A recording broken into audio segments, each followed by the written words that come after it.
আল্লাহ তোমাকে ইলহাম দিয়েছেন, তুমি কি করে অস্বীকার করো? সত্য মিথ্যা, ন্যায় অন্যায় পার্থক্য করার ক্ষমতা এই যদি তোমার উদ্ভাবিত না হয় তাহলে তুমি তো মানুষে না। একটা পরিপূর্ণ জীবন বিধান, আপনি দ্বীনের লক্ষ্য যদি পরিষ্কার না হয় তাহলে কোরআনের মানে কোন আয়াত কি জন্য আসলে কি লক্ষ্যে সেটা বোঝা মুশকিল আছে। সমগ্র দ্বীনের লক্ষ্য, ঠিক আছে, আমি একটা উদাহরণ দিলে আপনি বুঝবেন। উদাহরণটা হলো, ধরুন টয়োটা গাড়ি আছে না, টয়োটা গাড়ির একটা পার্টস নিয়ে একটা বাক্স আসছে, বিশাল একটা বাক্স, ওখানে লেখা আছে কোম্পানির নাম টয়োটা, 100% কারেক্ট, অ্যাকুরেট, যা কিছু দরকার সব এর ভিতরে আছে। একেবারে একটা স্ক্রু থেকে শুরু করে চাকা, মোবিল, ইঞ্জিন, সেসিস সমস্ত কিছু একটা বিরাট একটা কন্টেনার করে চলে আসছে। এই যে বাক্স ভর্তি, এটা হলো টয়োটা একটা গাড়ির পার্টস। এটাকে গাড়িটাকে রূপান্তরিত করার জন্য কোন পার্টসটা কোন জায়গায় সেট হবে সেই লোকটাই পারবেন, যিনি গাড়ি সম্পর্কে যার পূর্ণাঙ্গ আকীদা আছে। কোরআনের আয়াতগুলি কিন্তু এভাবে সন্নিবেশিত হয়েছে। আপনি দ্বীনের লক্ষ্য, দ্বীনের উদ্দেশ্য, দ্বীন কি চায়, আকীদা কি, এটা comprehensive knowledge, comprehensive idea clear না থাকলে আপনি আয়াতের খণ্ড খণ্ড আয়াতের আপনি মিনিং বুঝবেন না, কিছুই বুঝবেন না। আমরা 5 নম্বর রুকু থেকে আমরা শুরু করলে কন্টিনিউশন সুবিধা হয়। মুশরিকরা বলিবে যে আল্লাহ ইচ্ছা করিলে আমাদের পিতৃপুরুষেরা ও আমরা তাহাকে ব্যতীত অপর কোনো কিছুর ইবাদত করিতাম না। আল্লাহ ইচ্ছা করলে তো আমরাও করতাম, আল্লাহ চায় না এই জন্য করি না। তাহার অনুজ্ঞা ব্যতীত আমরা কোনো কিছু নিষিদ্ধ করিতাম না। উহাদের পূর্ববর্তীরা এইরূপ করিত, রাসূলদের কর্তব্য তো কেবল স্পষ্ট বাণী পৌঁছাইয়া দেওয়া। দেখেন, এরা সত্য গ্রহণ মিথ্যা বর্জনের ক্ষেত্রে নিজেদের যে সিদ্ধান্ত গ্রহণের ক্ষমতাকে অস্বীকার করে এরা আল্লাহর উপর দোষ চাপাই দিল, আল্লাহর উপর দোষ চাপাই দিল। অথচ আল্লাহ বলছেন আমি তোমাকে আকল দিয়েছি। ফাহাল হামারাহা ফুজুরাহা ওয়া তাকওয়াহা, মানে কি? এখানে কিন্তু শব্দটা ইলহাম, ফাহাল হামারাহা ইলহাম, আমি তোমাকে ইলহাম দিয়েছি। তাহলে আল্লাহ তোমাকে ইলহাম দিয়েছেন, তুমি কি করে অস্বীকার করো? সত্য মিথ্যা, ন্যায় অন্যায় পার্থক্য করার ক্ষমতা এই যদি তোমার উদ্ভাবিত না হয় তাহলে তুমি তো মানুষে না। দোষটা দিয়ে দিল কার কাছে? আল্লাহর কাছে। আমাদের দেশেও একটা ফেরকা আছে, কিছু হয় না আল্লাহ ছাড়া, বলে না, কিছু হয় না আল্লাহ ছাড়া। তাহলে আপনাকে স্বাধীন ইচ্ছা শক্তি দেওয়ার মানে কি? আল্লাহর উপর দোষ দিয়ে দিল। আল্লাহ রাসূলকে বলতেছেন, হে রাসূল আপনি খালি পৌঁছাই দেন, এর বাইরে আপনার কোনো কর্তব্য নাই, হিসাব আমি নিতে আছি। তারপরে 36, আল্লাহর ইবাদত করিবার, ওই যে ইবাদত, আল্লাহর ইবাদত করিবার ও তাগুতকে বর্জন করিবার নির্দেশ দিবার জন্য আমি তো প্রত্যেক জাতির মধ্যে রাসূল পাঠাইয়াছি। এই হিসাবে দুনিয়ার এমন কোন জাতি আর অস্বীকার করতে পারবে না। তাগুতকে অস্বীকার করো। তাগুত কি? তাফসীরে লম্বা বর্ণনা এসেছে। এত লম্বা বর্ণনা দিলে জনগণ বুঝবে না। সিম্পল কথা বলেন। সিম্পল হলো, আল্লাহ হচ্ছেন একমাত্র ইলাহ। একমাত্র ইলাহকে আল্লাহ।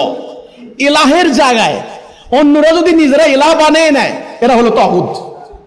পার্লামেন্ট সংসদ নির্বাচিত করে সংসদে যান, আমার কোনো আপত্তি নেই, নির্বাচনের দোষ নাই, এটা প্রক্রিয়া, ক্ষমতা যাওয়ার প্রক্রিয়া। কিন্তু পার্লামেন্টে বসে যদি আপনি শুরা করে এটা বিধান কায়েম করেন, সেটা হলো শুরা কমিটি ও শুআরা। যদি আপনারা সেখানে বসে নিজের আইন বানান, এটা বাদ দিয়ে ওটা হবে তাগুত। এই তাগুতকে অস্বীকার করেই প্রথম ঈমান আনতে হবে। আমাদের মুহতারাম উলামায়ে কেরাম মাদ্রাসায় আমাদেরকে পড়ায় তাহারাত অধ্যায়, ম্যাক্সিমাম হাদিসের 2-1টা গ্রন্থবোধ আলাদা। তাহারাত আগে আনে, শরীর পাক, জায়গা পাক, পোশাক পাক, ওযু গোসল। আরে আল্লাহ কোরআনে বলছেন মুশরিকরা নাজাস, মুশরিকরা নাপাক। আপনি কত তাহারাতের অধ্যায় পড়বেন? এই জন্য নবী করিম সাল্লাল্লাহু আলাইহি সাল্লাম আগে শিরিক মুক্ত হয়ে নাপাকি মুক্ত হয়েছেন। সাহাবায়ে কেরামদেরকে অত তাহারাতের শিক্ষা দেন নাই, আগে শিরিক মুক্ত। এটাই হলো প্রকৃত পবিত্রতা, হৃদয়ের পবিত্রতা। দেন বাহ্যিক পবিত্রতা দুই প্রকার আপনারা জানেন, আভ্যন্তরীণ এন্ড বাহ্যিক। আমরা আছি এখন বাহ্যিক পবিত্রতার তালে। অতঃপর উহাদের কতককে আল্লাহ হেদায়েতে পরিচালিত করেন এবং উহাদের কতকের উপর পথভ্রান্তি মানে দলালা, হেদায়া এবং দলালা দুটো শব্দ আছে কিন্তু সাব্যস্ত হয়ে গিয়েছে, মানে ফিক্সড, এরা আসবে না। সুতরাং দুনিয়াতে পরিভ্রমণ করো এবং দেখো যারা সত্যকে মিথ্যা বলিয়াছে তাদের পরিণাম কি হইয়াছে। প্রথমে আপনি যখন তৌহিদ বুঝবেন, দ্বীন বুঝবেন, ইবাদত কি বুঝবেন, খেলাফত কি বুঝবেন, তখন আপনি তাওহীদ বুঝবেন আর ইবাদত বুঝবেন। আল্লাহ নির্দেশ দিয়েছেন শুধু আল্লাহর ইবাদত করার জন্য। কার ইবাদত? সেটা কি? তার খেলাফত, তার হুকুমের আনুগত্য করা।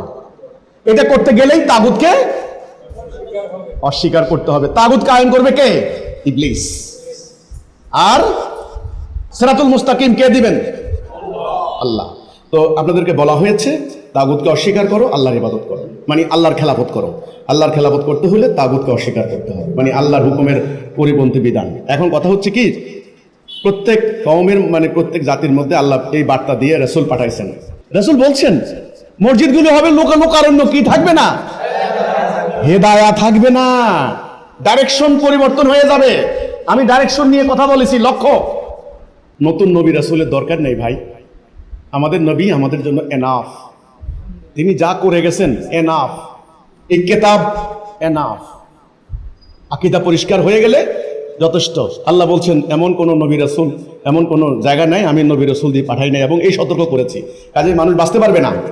ফাল হামারাহা ফুজুরাহা, এটাই যথেষ্ট ছিল। তবু আল্লাহ প্রত্যেক জনপদের রাসূল পাঠাইছেন, আল্লাহকে কেউ দায়ী করতে পারবে না। এবার বলছেন, আল্লাহ বলছেন যে যাদেরকে আল্লাহ হেদায়েতে আনেন আর যারা হেদায়াকে অস্বীকার করলো, মিথ্যা সাব্যস্ত করলো, তাদের জন্য ফিক্সড হয়ে গেছে সুম্মুন বুকমুন লা ইয়ারজিউন, এরা ফিরবে না। উলাইকা কাল আনাম বাল হুম আদল, এরা পশু না, বাল হুম না, আরো নিকৃষ্ট। এদের জন্য জাহান্নাম সাব্যস্ত হয়ে গেছে। তাহলে জানিয়া শুনিয়া অহংকার বশত যারা তাওহীদকে, সিরাতুল মুস্তাকিমকে, আল্লাহর উলুহিয়াকে, সত্যকে অস্বীকার করবে, দিনের আলোর মতো পরিষ্কার সত্য অস্বীকার করবে, এদের কথা সূরা নাহল 36 নম্বর আয়াতে বলেছেন, এদের জন্য দলালা সাব্যস্ত হয়ে গেছে। মুসলমানরা কোরআনে আসেন, দয়া করে কোরআন পড়েন। শিক্ষিত লোকেরা কেমিস্ট্রি পড়েন, ফিজিক্স পড়েন, মহাকাশ বিজ্ঞান পড়েন। কোরআনের কথা কইলে কয় আমরা কি জানি না, হুজুররা জানে জ্ঞানী। এত জটিল জটিল অঙ্কশাস্ত্র সমাধান করে ফেললেন, আপনি মহাকাশ বিদ্যা পড়লেন, আপনি পবিত্র কোরআন পড়লেন না, কিসে পাইছে আপনাকে? এই জন্য আমি বলি প্রত্যেক মুসলমানের ঘরে আমাদের আন্দোলনের নির্দেশ আছে। আমার প্রত্যেক অফিসে, প্রত্যেক ঘরে, তোর ঘরে বাদ থাকার না থাক, কোরআন শরীফ থাকতে হবে। পড়। তোরা আজকে গোলাম কেমনে হলি? তাহারা কারা? 30 নম্বর আয়াত না পড়লে বুঝবেন না। রুকু, পঞ্চম রুকু। ইয়াহুদিরা বলে উজাইর আল্লাহর পুত্র, উজাইর আল্লাহর পুত্র। খ্রিস্টানগণ বলে মসিহ আল্লাহর পুত্র। উহারা তাদের মুখের, এগুলি তাদের মুখের কথা। পূর্বে যারা কুফরি করিয়াছিল উহারা তাদের মতো কথা বলে। যুগে যুগে আবু জাহেল, উতবা, নমরুদ, ফেরাউন সবার কথা কিন্তু একই রকম। ডাইনার বাম না, দেখবেন শিরিক কুফর, এদের কথা একরকম, আচরণ একরকম, এদের মুখের ভাষা কিন্তু একরকম।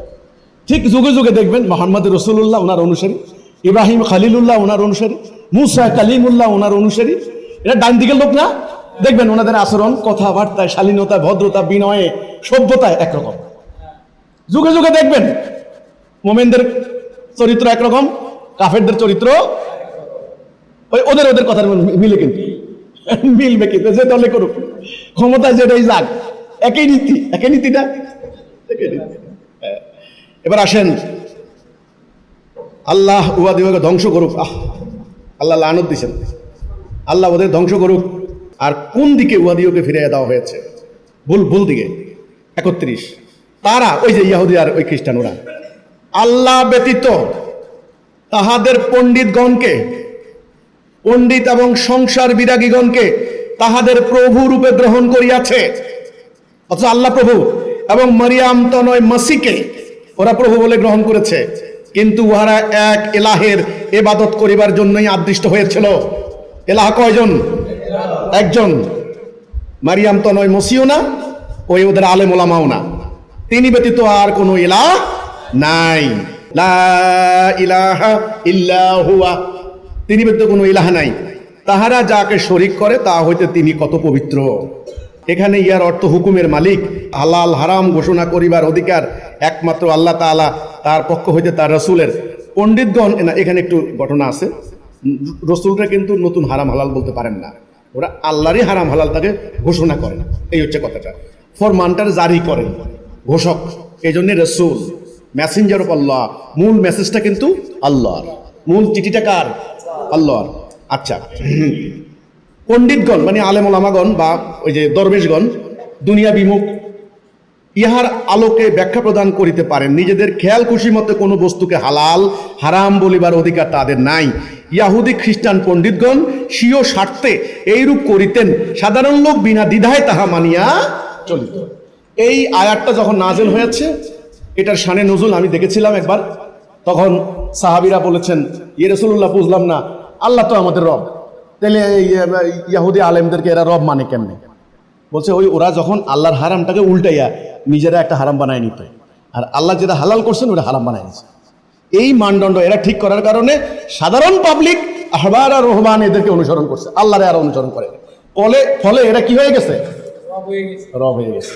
এই রবের জায়গায় এখন আমাদের ওলামায়ে কেরাম, আনতা মাওলানা ফানসুরনা আলাল কাওমিল কাফিরিন, কোরআনের আয়াত। না মাওলানা, মাওলা প্রভু, আমাদের প্রভু। ব্যাখ্যা যতই করেন অন্য অন্য মিনিং আছে, মাওলানার অনেক অনেক অনেক অনেক অনেক অনেক মিনিং আছে, আপনারা বলতে পারেন। এই টাইটেলটা কি আল্লাহ রসুলকে দিয়েছেন? আল্লাহ রসুল দিয়েছেন? ব্রিটিশের মাদ্রাসা প্রতিষ্ঠা হওয়ার পর থেকে এটা দিয়েছে। তোমরা হলা মুসলমান, ধর্মপ্রাণ মুসলমানদের ধর্মীয় জীবনে প্রভু, আর আমরা হলাম রাষ্ট্র পরিচালনার প্রভু। প্রভুত্বকে ভাগ করে নিছে, এটাই আল্লাহ কইছেন। অথচ ওদেরকে আদেশ করা হয়েছিল একমাত্র তার প্রভুত্ব মেনে নেওয়া। ওরা রাষ্ট্রীয় জীবনে ওদেরকে প্রভু মানে, আর ধর্মীয় জীবনে এদেরকে প্রভু মানে। আল্লাহকে তার প্রভুর জায়গায়, ইলাহের জায়গায় প্রতিষ্ঠিত করার জন্য হিজবুত তাওহীদের আবির্ভাব হয়েছে।